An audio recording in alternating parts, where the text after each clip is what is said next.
교회 나오신 여러분들 환영하고 축복합니다. 하나님의 은혜가 충만한 이 아침 되길 간절히 소원합니다. 1장에서 이제 우리가 디도서를 쭉 보고 있는데 금방 지나갔죠.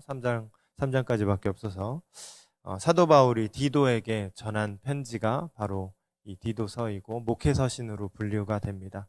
그래서 후배 목회자에게 이제 권하는 말이고 뿐만이 아니라 이 편지를 통하여서 오늘 이 글을 읽는 우리 모두에게도 하나님께서 교훈하시는 그러한 글로 우리는 이 글을 읽을 수가 있습니다.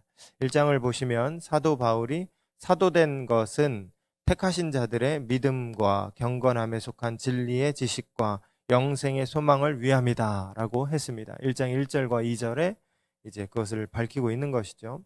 사도 바울의 사도된 것, 그것은 택하신 자들의 믿음, 그러니까 다른 사람의 믿음, 그리고 경건함에 속한 진리의 지식과 지식에 대한 것 때문이라는 거죠. 다른 사람들에게 이 진리의 지식을 전달하는 것, 그리고 영생의 소망을 위함이다. 영생의 소망도 자기도 갖고 있지만 그것을 다른 사람들에게 전달하기 위해서 사도가 되었다. 자기의 부르심을 그렇게 정리하고 있는 것입니다. 이 사도 바울뿐만이 아니겠죠. 사도 바울이 특정 대상, 또 이방인들을 위한 사도라 그러잖아요. 그러한 부르심을 받았다는 것은 사도 바울에게 특별한 부르심이겠지만 뿐만이 아니라 모든 그리스도인들의 부르심이다라고 볼 수 있는 것입니다. 사도 바울의 부르심을 한마디로 얘기한다면 이렇게 다시 정리할 수 있을 것입니다. 타인의 유익을 위해서, 타인의 영적인 유익, 경건의 유익, 믿음을 바로 세우기 위해서, 다른 사람들을 바로 세우기 위해서 사도 바울이 그렇게 부름을 받았다라고 다시 정리할 수 있을 겁니다. 여러분, 우리의 믿음이 개인주의로 빠져서는 안 됩니다. 믿음 좋다고 하는 게 사실은 자기 믿음 위주로만 갈 가능성이 있어요. 나 개인이 구원받고 나 개인이 복받고 이 틀을 벗어나지를 못하는 겁니다. 그래서 교회에서도 신앙생활 하면서도 그 틀 밖을 벗어나지를 못하고 오로지 하나님만 바라본다고 하면서도 누구랑 교제하지도 않고 누구에게 선한 일도 하지 않고 정말로 실제로 그 심각한 케이스를 본 적이 있습니다. 이 틀을 벗어나질 못하고 신앙생활을 하면 그것이 신앙이 깊이 있는 것 같아도 사실 성경의 관점으로 살펴본다면 믿음이 있는 게 아니라는 거죠. 신앙이 깊은 게 아니다라고 귀결될 수 있다라는 겁니다. 사도 바울은 부르심을 받았는데 타인을 위해서 부르심을 받았다라고 했습니다. 모든 그리스도인들도 서로 교회로 돕고 섬기라고 그렇게 부르심을 받은 겁니다. 그럼 믿음이 좋아진다는 건 뭐냐? 밖으로 자꾸 나가는 거죠. 내 안으로만 깊숙이 들어가는 것이 아니라 다른 사람을 향하여서 나아가는 게 믿음이 좋아진다라는 겁니다. 주위에 우리와 함께 부르심을 받은 자들, 부르심을 받았지만 아직 교회로 인도되지 못한 자들, 이들에게 자꾸만 손을 뻗는 게 믿음이 좋아지는 것이다 라고 볼 수 있다는 거죠. 우리의 믿음이 그런 방향으로 나아가야 하는 것입니다. 디도는 바울의 아들과 같은 사람이었습니다. 아들과 같은. 바울이 그를 그레데 섬에 남겼는데 바울이 세운 이 지역교회, 그레데 섬에 있는 지역교회를 더욱 든든히 서도록 돕고 섬기는 역할을 할 수 있도록 이 디도를 거기에 남겨뒀던 겁니다. 그런 디도를 위해서, 그레데 섬에서 교회를 위해 헌신 봉사 사역을 하고 있는 디도를 위해서 사도 바울이 이 편지를 썼던 것이죠. 1장을 살펴보시면은 장로 피택 기준이 나옵니다. 장로 피택 기준. 그래서 장로는요, 좀 확장해도 괜찮습니다. 교회의 모든 리더들 이렇게 확장을 해도 괜찮죠. 지금으로 따지면 목사님이고 또 장로님이고 집사님이고 권사님인 겁니다. 그러니까 우리 모두를, 왜냐하면 우리 모두는 여기 계신 것 자체가 사실은 교회의 리더이기 때문인 거예요. 직분을 받아서라기보다 기도하는 자이기 때문에 리더인 것이죠. 그래서 그런 사람들을 위해서 기준을 정리하고 있는데 뭐라고 얘기했냐면 교회의 리더는 악을 멀리하며 하나님의 성품대로 살려고 하는 사람들이다. 살기를 힘쓰는 사람들이다. 이렇게 정리할 수 있습니다. 그 성품 안에는 정결하고 거룩하고 또 선행에 인색함이 없는 사람이어야 한다라고 했습니다. 여러분, 그 기준을 나한테 적용해 봐야 하는 겁니다. 남한테 적용하지 마시고 나한테 적용하세요. 그이는 이 말씀에 의하면 이렇게 보시지 마시고 나한테 적용을 해야 되는 겁니다. 1장 7절에 보면 감독은 제 고집대로 안 하고, 고집대로 하십니까 여러분? 고집대로 안 하고 급히 분내지 않고, 급히 분내십니까 혹시? 급히 분내지 않고 더러운 이익을 탐하지 말라 이렇게 했는데, 여러분 나는 교회 리더로 부름을 받았는데 지금 나는 이 말씀에 합당한 삶을 살고 있는가? 하나님 나라의 리더로서, 지도자로서 그 부르심에 합한 삶을 살고 있는가? 우리가 살펴봐야 하는 것입니다. 그리고 2장에서는 이제 믿음의 아들 된 디도에게 바른 목회적 삶을 살라라고 디도 개인에게 그렇게 권면하고 있습니다. 근데 이게 디도에게만 적용할 수 있는 말이겠느냐라는 것이죠. 우리 모두에게 하는 말씀이고 또 모든 성도에게 하는 말씀으로 우리가 그렇게 받아야 하는 것이죠. 왜냐? 우리 모두는 하나님의 거룩한 백성이고 왕 같은 제사장, 리더들, 지도자들이기 때문인 것입니다. 사도 바울이 디도에게 권하는 바와 같이 리더의 모습을 갖추기 위해서 우리가 힘쓰면서 그렇게 늘 살아가야 하는 것입니다. 그리고 이제 오늘 3장을 보는데 3장의 얘기는 15절, 2장 15절부터 함께 묶여져 있습니다. 맥락을 같이 하는데 2장 15절 그 부분을 다시 한번 살펴보면 너는 이것을 말하고 건면하며 모든 권위로 책망하여 누구에게서든지 업신여김을 받지 말라 그랬습니다. 디도의 품행에 대한 얘기를 하는 것입니다. 너가 똑바로 살아서 누구에게도 업신여김을 받지 말아라. 그러니까 품행이 단전하고 언행이 일치돼야 한다는 겁니다. 그들에게 권면하기 위해서는 디도 자체가 권면하는 말과 일치된 삶을 먼저 살아가야 하는 것이죠. 그래야 설득력이 있는 거 아니겠습니까? 말만 있고 행동이 없으면 말이 아무리 번지르하고 멋있는 말을 하고 바른 말을 하더라도 여러분 영향력이 없습니다.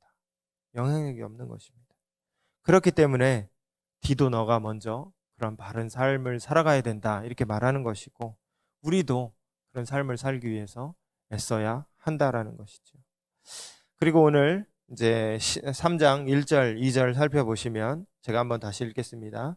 너는 그들로 하여금 통치자들과 권세 잡은 자들에게 복종하며 순종하며 모든 선한 일 행하기를 준비하게 하며 아무도 비방하지 말며 다투지 말며 관용하며 범사의 온유함을 모든 사람에게 나타낼 것을 기억하게 하라 이렇게 말했습니다. 먼저 보시면 통치자, 권세자들에게 복종, 순종하라 그랬습니다.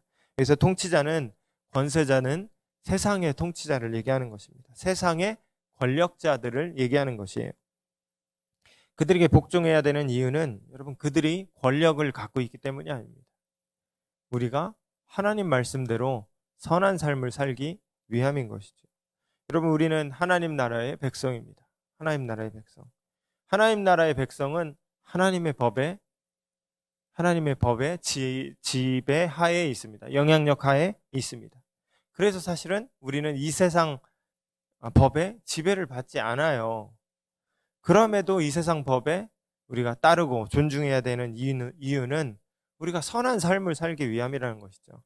하나님 나라의 백성으로서 살아서 하나님께 영광 올려드리고 하나님 나라의 법을 다른 세상 사람들에게도 또한 전하기 위해서 이 세상 법에 접촉되지 않지만 그럼에도 그 법을 따르는 자들이 되어야 한다라는 것입니다. 그런 면에서 바울은 디도에게 세상과 다투는 삶을 살지 마라. 다투는 삶을 살지 말고 세상에 복종하는 삶을 살아라. 순종하는 삶을 살아라. 원만한 삶을 살아라.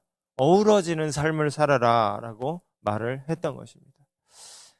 예전에 기억이 나는데 이제 부산에 있는 어느 모 교회가 이제 코로나가 한참 유행할 때에 정부가 종교 행사를 제한했습니다. 그때 불만을 가져서 우리는 대면 예배 하겠다.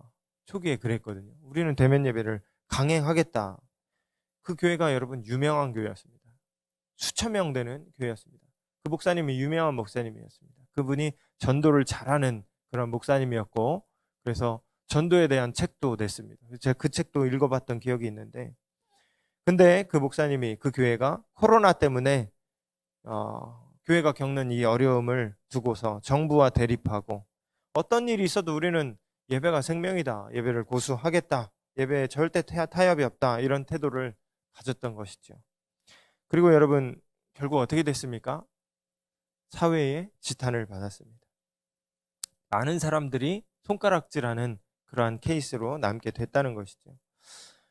여러분, 결과를 떠나서 중요한 것은, 제가 이 말씀, 오늘 우리가 읽은 말씀에 비추어서 이 사건을 다시 한번 살펴본다면, 여러분, 이 부산의 모 교회의 이런 태도가 하나님 나라 복음 전파에 도움이 안 된다는 겁니다. 도움이 안 된다는 것이죠. 세상 사람들이 기독교에 대해서 더 부정적인 생각을 갖게 만드는 것입니다.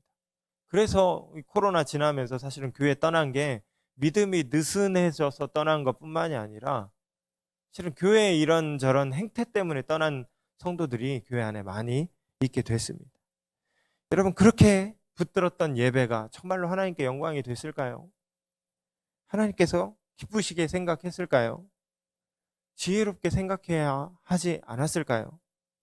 여러분, 이게 우리가 좀 더 잘 생각해 봐야 될 부분이지 않나 하는 부분이라는 것이죠. 3절 이하에서는 우리의 구원에 대해서 이 얘기가 나옵니다. 핵심은 이전에 우리가 어리석고 불순종하는 자였는데 하나님이 우리에게 먼저 찾아오셔서 우리가 구원을 얻게 됐다. 다시 말해서 우리의 행위로가 아니라 하나님의 긍휼로 말미암아 우리가 의롭게 됐고, 결국 그 은혜의 결과로 우리가 영생의 상속자가 될 것이다. 7절에 보시면 영생의 상속자가 될 것이다. 이렇게 말씀을 한 것이죠. 다시 정리하면 우리는 하나님의 은혜로 구원을 받은 것입니다. 다시 반복하면 우리는 죄인이었습니다. 그런 우리가 구원을 얻은 것은 우리 두 발로 교회를 찾아갔기 때문이 아니라 하나님이 먼저 우리에게 찾아오셨기 때문이라는 것이죠. 하나님의 전적인 은총과 긍휼 때문이다라고 그 얘기를 또 반복하고 있는 것입니다. 그리고 이 구원의 일은 아직 끝나지 않았다라는 말씀을 7절에서 우리가 살펴볼 수 있습니다. 7절 하반절에 보시면 영생의 소망을 따라 상속자가 되게 하려 하심이라. 영생의 소망은 이루어진 겁니까? 소망은 안 이루어진 게 소망인 거예요. 그러니까 영생의 소망이 아직 안 이루어진 겁니다. 미래에 받을 거라는 것이죠. 상속자가 되게 하려 하심이라. 상속자가 아직 안 됐다는 거죠. 정확히 본다면. 그러니까 현재는 아직 더 갈 길이 있는 거예요. 아직 더 달려갈 길이 있음을 이 본문에서 다시 살펴볼 수 있는 것이죠. 그래서 8절에 보시면 이 말을 굳세게 말하라.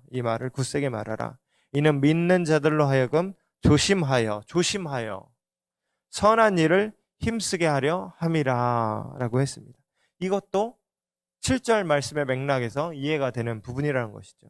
구원이 끝나지 않았기 때문에, 완성되지 않았기 때문에, 미래의 상속자가 돼야 하기 때문에 현재에는 더 우리가 걸어갈 길이 있다. 지금은 선한 일을 더욱더 힘쓰며 조심하며 살아가야 된다라고 말씀하고 있는 것이라는 말이죠.